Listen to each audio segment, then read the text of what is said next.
And we are back, and we just finished watching EMILIA PÉREZ, which is currently streaming on Netflix. I'm not sure if it's still in the theater, but it is from director Jacques Audiard and is written by Jacques Audiard, Thomas Bidegain, and Léa Mysius. I apologize to Thomas and Léa if I've mispronounced their last names, which I'm sure I have. But this is, I think it's going to be one of the contenders for Best Picture for foreign. And interestingly enough, I'm all on board with this.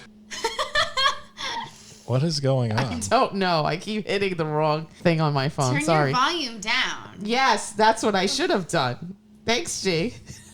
Where were you 2 seconds ago? Just kidding. All right, let's get it together here. This is...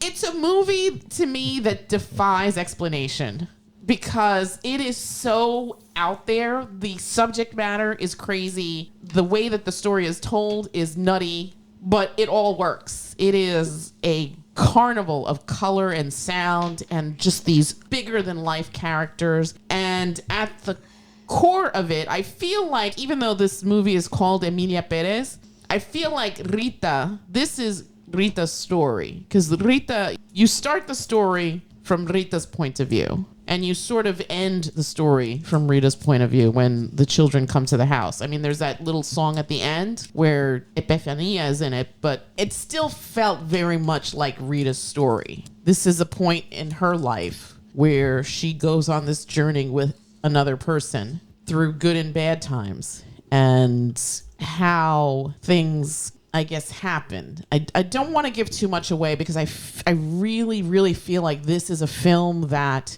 people should go into blindly. So having said that, I want to go around the table and just get just a quick impression from everyone. And then I would like to deep dive on this film because I feel like there is so much to unpack here. So if you guys will indulge me, I will start with myself. So I actually saw this film previously. One of the people in my film discussion group had an extra ticket to go see this at the New York Film Festival. And I went and I was just completely mesmerized by this film. Again, this is a film and a story that kind of defies pigeonholing because there's so much going on here. But I feel like at the end of the day, it is a story about love and acceptance and authenticity and redemption. And this is what Emilia espouses. And at the end, she receives her flowers for the good that she did. Again, I don't want to give too much away, but I feel like it's a really interesting story.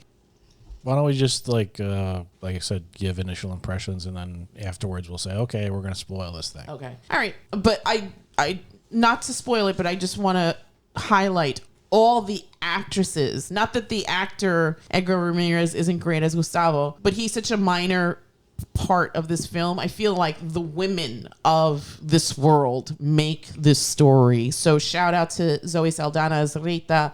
To an extent, Selena Gomez kind of going against the grain. I mean, I don't see her very much in this type of role, but she did a great job. I mean, we'll talk about it later. And then, of course, the GOAT of the film is Carla Sofia Gaston as EMILIA PÉREZ, who is also a person that this sort of happened to.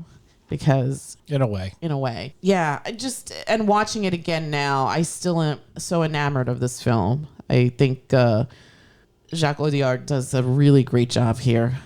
Yeah, so I'm just gonna go around the table. G, what did you think of the film? I liked it a lot. I really liked it. Yeah. Did you have a favorite character?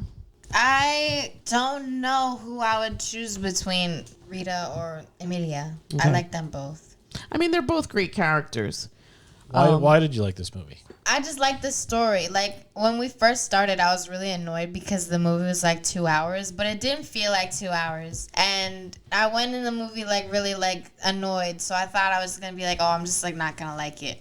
But I like going into films thinking like that, and then the film ends up changing my opinion. That's how I know it's really, really good. Were you surprised by the singing, and how did you feel about that? Oh, when Mom went to go see this, she kind of told me about some of the movies, so I knew that it was going to be a musical. I'd forgotten about it, but I saw, like, I remember before we started watching. I didn't mind it. Normally, I don't like musicals, or I like music, but I don't know. Sometimes it's just really annoying. But Was I it liked, too musical heavy or No. Okay. I thought that all the songs were nice. I liked the way they sounded. I liked the way they had like relevance to the plot or whatever. In other shows, there's like, or another piece of media, they'll have like music in the background and it's terrible and it's stupid and it takes me out. Like that episode of Agatha. Oh, well, that was terrible. I was thinking of last night when we were watching Arcane and they had that stupid music in the background. Okay, got it. Easy. Okay. It wasn't that funny. But yeah, that was really annoying, but I like the movie. I like the music in this movie, and I didn't think it was annoying. Very nice, very nice. What did you think? Well, you know what? We'll talk about that later. Olive G, I'd like to get your impressions. What did you think of the film without giving any spoilers, please? I thought it was good. Yeah, what did you like about it?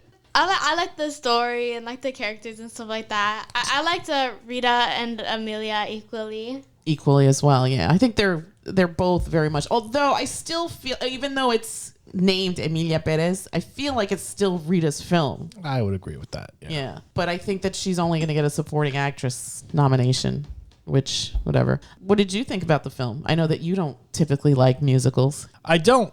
And I did like this movie. I thought the story was very interesting. It's very unique. This is like a new type of story. Before, you would only get a story like this in like science fiction. But yeah, the story it's very unique.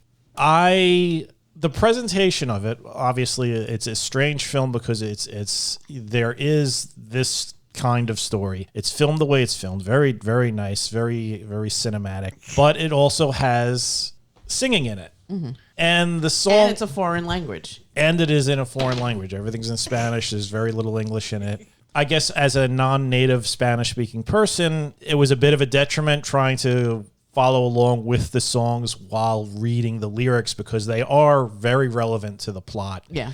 And that was another thing. Like, these songs aren't like, you're not going to be singing any of these songs in the shower afterwards. Yeah. These are not catchy tunes. Yeah. These are just people singing their dialogue pretty much. Sort of like a Greek play, right? The chorus is, exactly. Yeah. There's a couple of songs that have a chorus to them, but most of it is just somebody like singing their lines. Yeah, exposition guy. So it's a strange film in that I'm a bit torn. I would have I think this film would be fantastic even without the singing. Yeah, just because of the subject. In fact, I would probably enjoy it more, but it wouldn't be as unique a film if it didn't have it. So it's sort of like if stuff still came out on, I guess it does still come out on DVD and Blu-ray, just have like two versions of the movie, one with the singing and one without. Yeah. Either way, it's a hell of a story. I did enjoy it. Yeah. You weren't bored? I was not bored. I would say it throws you for a couple of curves because you don't kind of know where it's going. Right. It's sort of like you're presented with this one situation. That situation resolves itself or comes to a conclusion. Then you're presented with a new situation. That situation kind of revolves itself, but you could see it's going to be causing a trouble later on. And then by happenstance, an entirely new situation erupts happens and changes the lives of the people involved. And you're thinking, oh, okay, now we're in this kind of movie. Yeah. And then it just, at the very end, it's just sort of like, okay, we're back here again, but now it's escalated 100 times. And it's like the stakes are incredibly real. So yeah, this film definitely takes you on a wild ride. Yes. It's not just the A to B story. There is A, B, C, D, E. There's so many stops along the way. Yeah. I also, to your point, and I think that this is really valid, I think that this is a movie that should be watched more than once. Absolutely, especially for non-Spanish speakers. I have the luxury of knowing Spanish, so I don't need to read the subtitles. I can enjoy it. And shout out to the subtitle person because the translation is pretty spot on. There was like a couple of complaints there for me, but on the most part, just really well done translation. So shout out to the transcribers that transcribed this movie to the English, because that's kind of a pet peeve of mine. And I can only police that when it's a Spanish story. So to the French director who made a film 99.98% in Spanish, I appreciate you. That's another one. It's a French director, Frenchman, making a Spanish movie about this topic, which is just and bananas. it's a musical. It's a musical. Yes. This movie is just bananas, but I love it. Love it. Yeah, I love it so much. I think that this is not going to be for everybody, and it's rated R for a reason. And I think that unfortunately, there's going to be closed-minded people who will not enjoy this, and this is not for you then, and you can just keep it moving. But for everyone else who wants to understand the lives of other people, who enjoy a really good story, I absolutely encourage you to see this film. I'm going to go around the table and get numbers. I'm going to start with myself. I'll praise this film a little bit more later on, but just on presentation, on story, on art direction, on cinematography, on costuming, I just, across the board, this film just amazing. I'm going to give this film an 8.5. What say you? I mean, everything you said, I would give it an 8. This, like I said, this is a roller coaster ride. It is not a to B story. I'm giving it an 8, even though like it's got musical numbers that I couldn't really get into, but the story is just so interesting. Yeah, that it's like it's irrelevant, that aspect of it. You could still enjoy the hell out of it. Yeah. And I mean, everybody's performance was great. Yeah. Shout out to Zoe Saldana, who is apparently, she can do anything. Yeah. She can sing and dance. She can act her ass off. She is. And she was like the focal point of some of the bigger numbers, I would say. I mean, I think she did more singing than Emilia did. Yeah. For sure. Because you start the story from her point of view. Yeah. You don't see Emilia until later. Yeah, maybe about 20 minutes in. Maybe more. Maybe. Yeah. But, yeah. So yeah, I would give it an 8. 8. Gigi, 1 to 10, what are you going to give this film? I'll give it a 9. 9. Nicely done. I can't think of anything that could be fixed. Yeah. Olive G, 1 to 10. 8.5. 8.5. All right.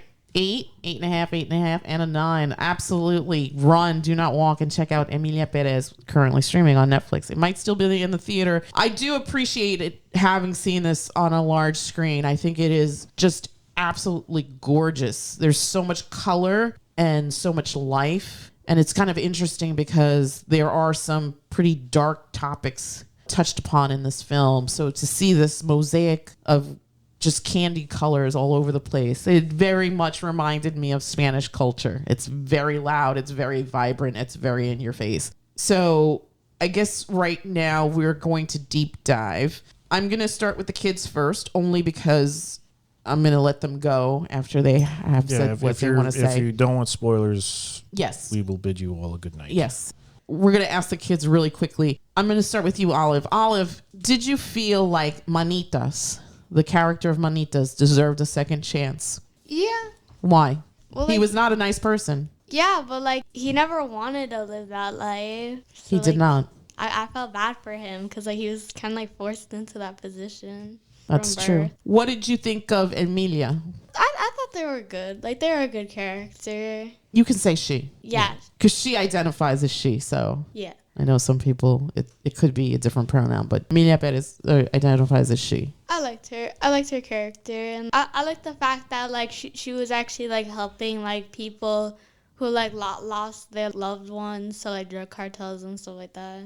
Okay, one last question for you. Do you think Emilia should have said something to Jesse? Like before? Like before.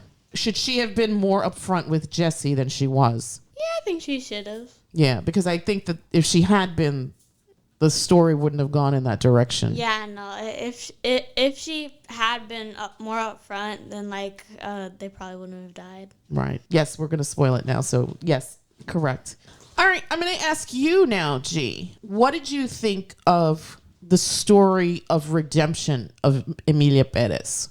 I thought it was good. Yeah, because I also think that she deserved a second chance. I agree.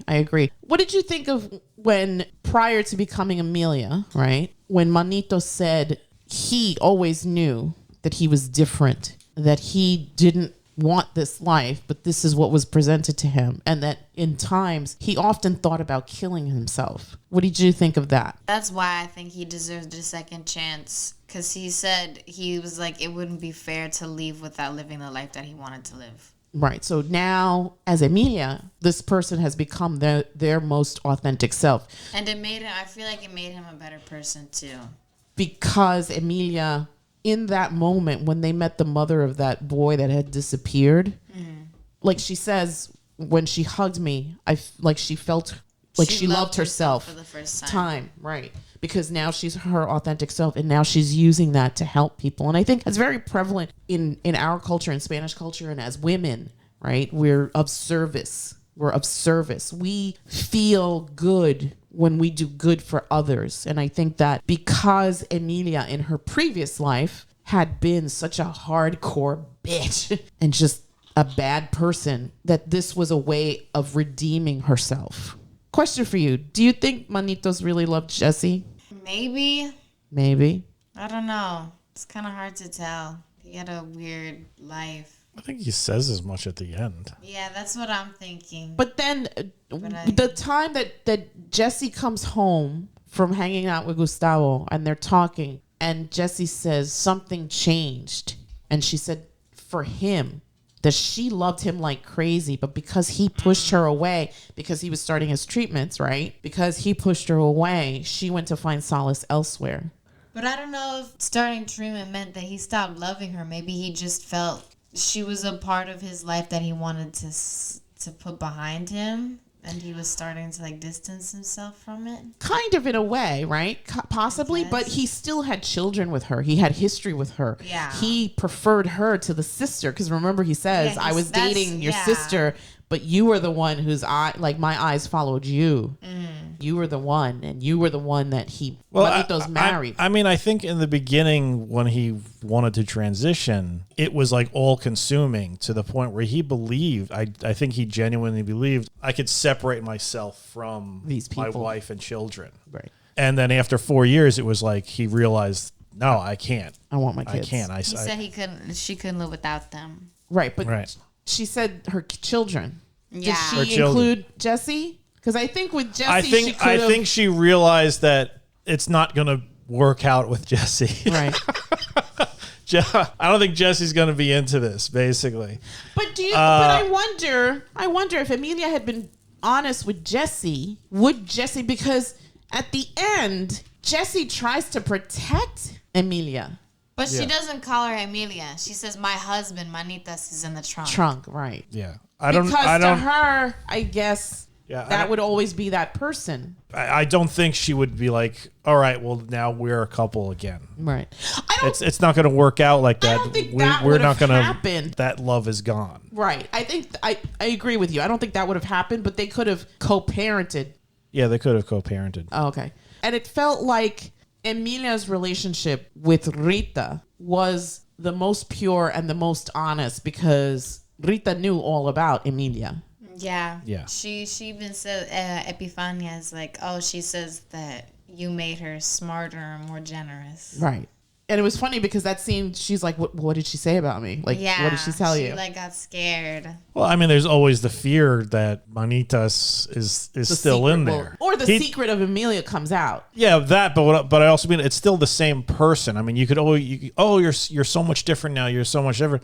But for the first 30 or 40, I don't know how old he was, however many years, he was a bloodthirsty monster. Cartel kingpin. Yeah. And that's like when you were asking the kids, did he deserve this second chance? In my mind, I'm just sort of like, he got it. I don't know if he deserved it. Okay. And honestly, he got his chance of redemption paid for with the blood of God knows how many people. Because he knew who to talk to when it came down to, all these people are missing. Yeah. What did they say? Like 100,000 people are missing in Mexico from the drug cartels. Yeah. He's got an in, and there's a reason. Right. Because he put a lot of those people in the ground himself. Right. And he knew who all the players were. That's why they were at the gala. So, yes, he does get a redemption arc, but it didn't come without a cost. Sure. It didn't come without a heavy price. Right. And it's a price that I don't think most people would be like, okay, evil person, we'll give you a chance at redeeming yourself if you transition to the opposite gender. And you could keep all your money and you can keep your lifestyle and everything. And we just hope that at some point you randomly find purpose and meaning in your life that is good. So thank you for saying that, because that's going to segue into my next question. I'm going to ask you, Dr. Wasserman. Isn't that what he said? If he's a wolf, he's always a wolf. Then that makes you the sheep. And also the scene where, and I'm going to ask you this, G. What did you think of the scene where I guess Jesse comes home in the morning and they have that sort of little fracas in the bedroom, and all of a sudden Emilia doesn't sound like Emilia anymore? Jesse was so stupid. Oh my gosh. I was immediately like, oh my God, she's going to find out. And then she's just screaming at her from the hallway. And it's like, yeah. Okay. I don't think he hooked up with Jessie because she was a great intellect. No. She was a party girl. Yeah. And, Yeah. Young, captivated, naive, young, probably. That's okay. Do we want to add anything else here? Because I feel like we've kind of spoiled it, and that's fine because we said we are going to spoil it. And we spoiled a couple of things. There's other stuff in there. Yeah. But overall, I think it's a good film. There is a character who transitions from a man to a woman. Obviously, that's going to be a little sensitive for some people who can't tolerate the way the world is. Get used to it. It's a part of this story, but there is so much. That's the thing about this movie, that it's so much more. It's not about a guy who transitions to a woman. It's really about what you said, a redemption arc, and these really strong women. Told in this a very interesting and unique way. Yeah, you've seen musicals, but not like this. Yeah, that's another thing I think is a selling point of this film, is just that I don't recall anything like it or anything like it that pulled it off. Yeah, like this pulled it off. Yeah, it wasn't like there was no part where they busted into a musical number and I was just like, oh Jesus Christ, this is awful. Good Lord, don't even talk about Annette. I had to throw that in there. Yeah.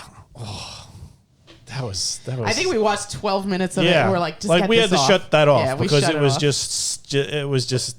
I don't care if Sparks did the songs for this. This is terrible. No, it was awful. It was like watching just skateboard videos of kids crotching themselves on banisters over and over and over and over again.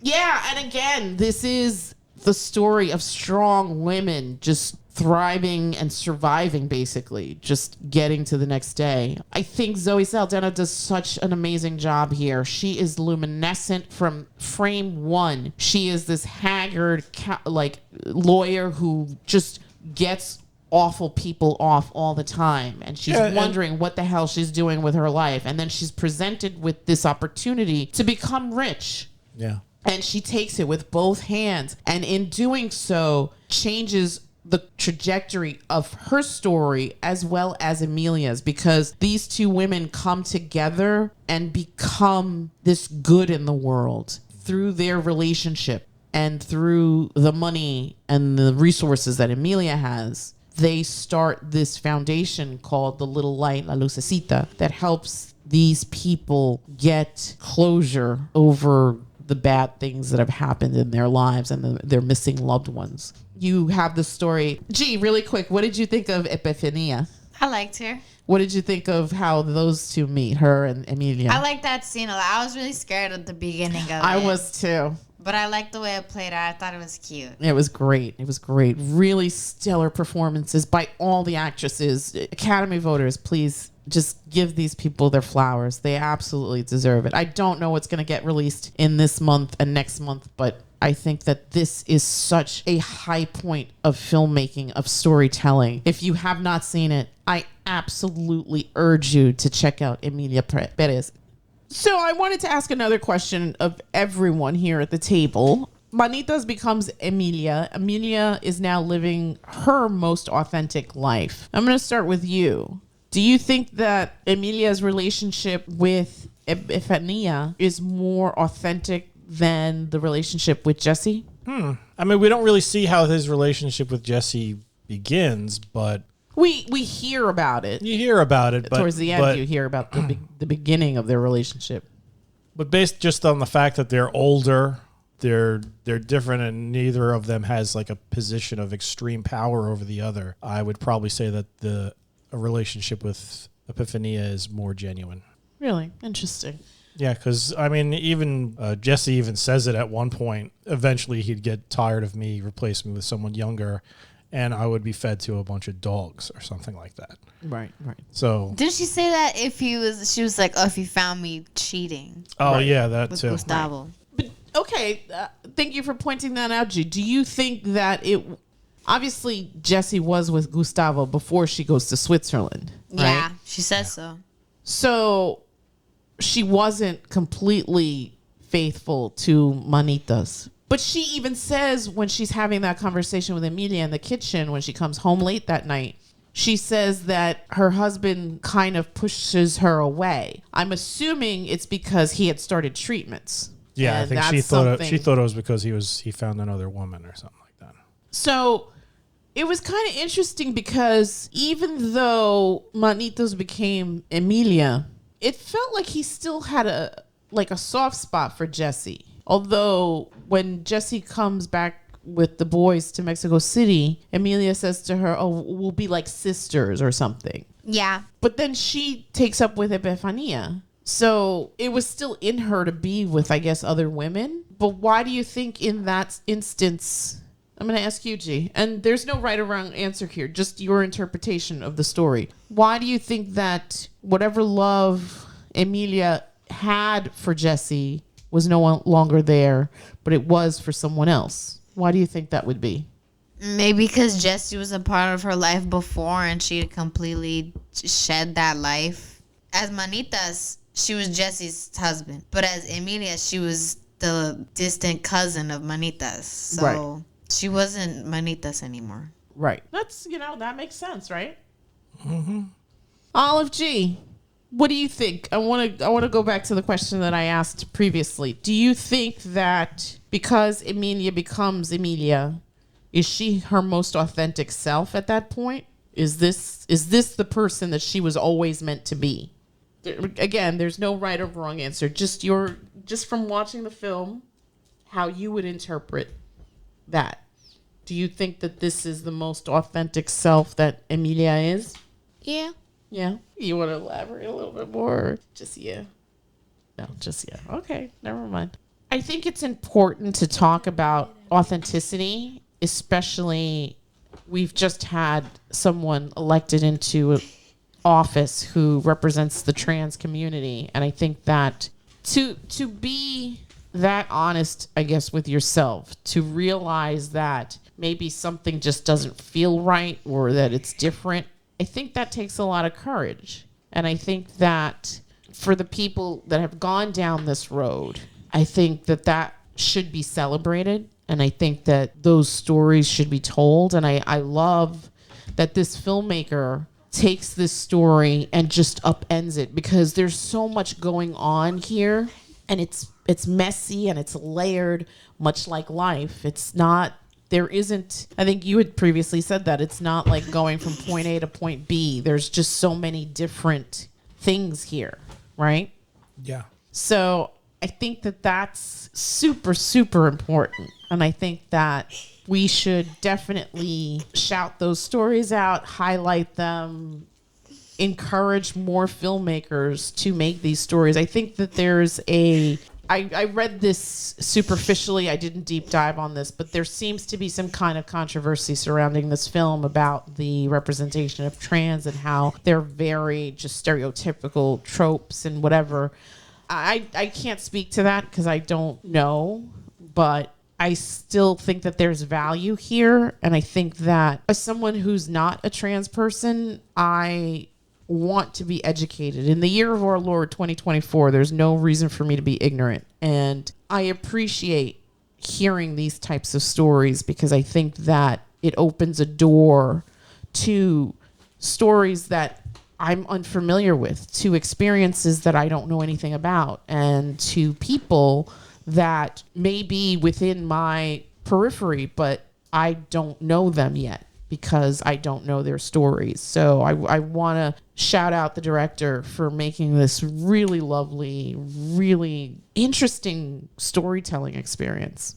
I want to close up by saying that, again, this is the story of very strong women, from Rita to Emilia to Ebefania to even Jessie. I think I love that it's in my culture and Hispanic culture, and I love all the actresses that did just such a phenomenal job. I want to give a shout out to my tribe of women warriors that I know in my everyday life. And in particular, I want to dedicate this particular episode of the podcast to the lovely Miss Marsha. Happy belated birthday, my friend. I adore you, and may you live 1,000 years. I think that the world is so much better because you're in it, and I'm privileged to call you a friend. And with that, we're going to bid you all a Good night. Good night. Good night. good night.